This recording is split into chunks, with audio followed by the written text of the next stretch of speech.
Welcome back to the channel. It's your host Argento bringing you another gaming video. Now in today's video I wanted to talk about gaming IQ and how gaming IQ will always prevail against pay to win, and it will always prevail against skill. Now you might be thinking, how does it prevail against skill? Because usually the more skillful you are, the better you are. And the better you are, the more you win, the more you get kills. And I'll explain my reasoning later in the video. Now, gaming IQ is a broad topic. It could be a multitude of things. But what I'm going to focus for this video is your ability to understand situations, and especially I'll just be going through my thought process while I was making this video and how I used the surroundings and the symbolisms to help me do so well in this game. Now, starting off with the mini-map. Now, the mini-map might be the most underrated tool ever in gaming, especially in Call of Duty. Now, mainly people use the mini-map when there's a UAV, or when there's shots, it appears, the blip appears on their mini-map. But one thing that I do that is different is I look at where my teammates are compared to the rest of the mini-map. Now, if I see a concentration of my teammates in one area, I'm gonna move to the opposite, just because with spawn patterns and everything, I'm most likely going to be in a gunfight with that person. Like, just there, I saw everyone behind me and to the left of me, so I went through the middle and I died because I knew that there was somebody going to be there because of spawn patterns.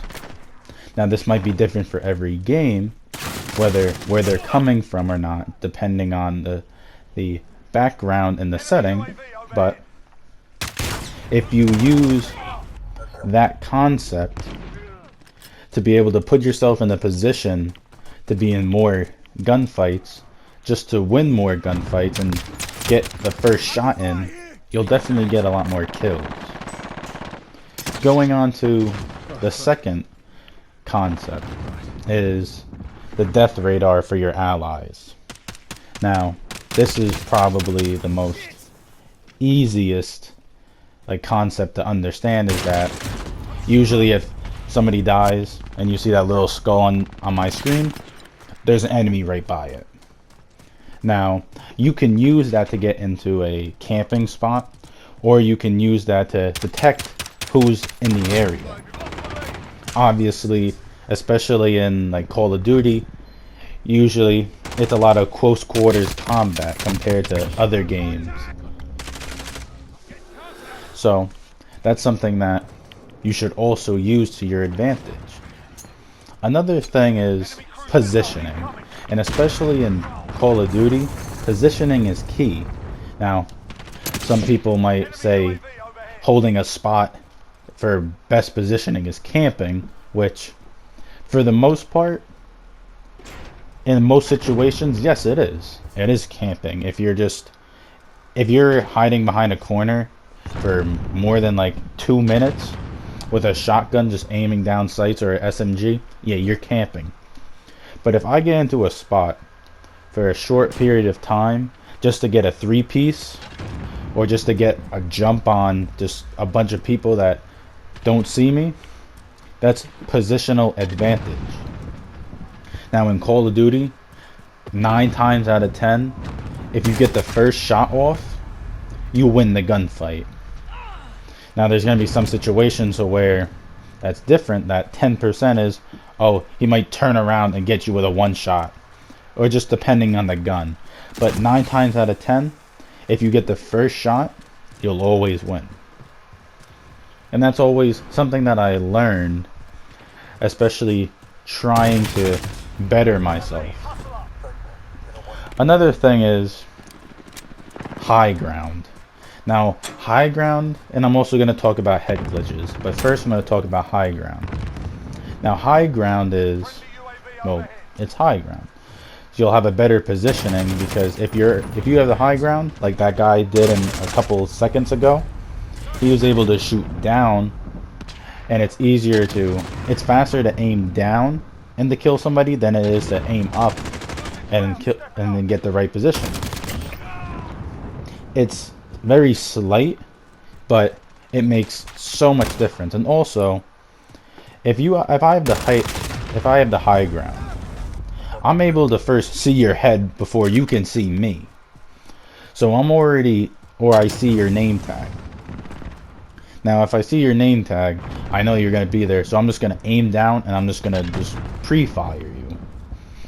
Which, it will always work, no matter what. And another thing that I'm going to go into is pre-firing.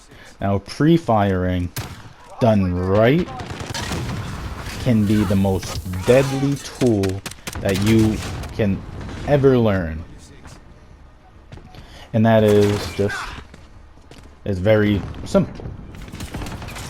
It's self-explanatory. Is just when you know some guy's gonna rush through a door, or you're low, you pre-fire it so that I'm already shooting at probably the wall or a door or the edge, so that when he goes to come and kill me, he's already getting hit by bullets and he dies.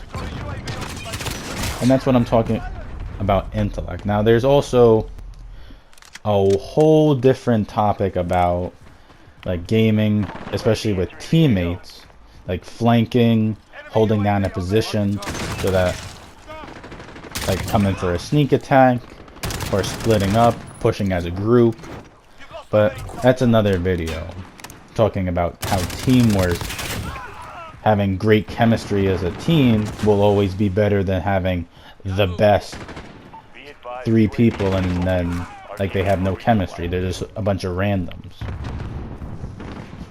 Now, you'll see why, like, I believe that, because I play with the same 4 people all the time. And in Warzone, we always win, or we come in top 10 most of the time. Now, we do that because we have great chemistry. We can rely on each other. And if you can rely on each other, then you're confident. You can give off confidence.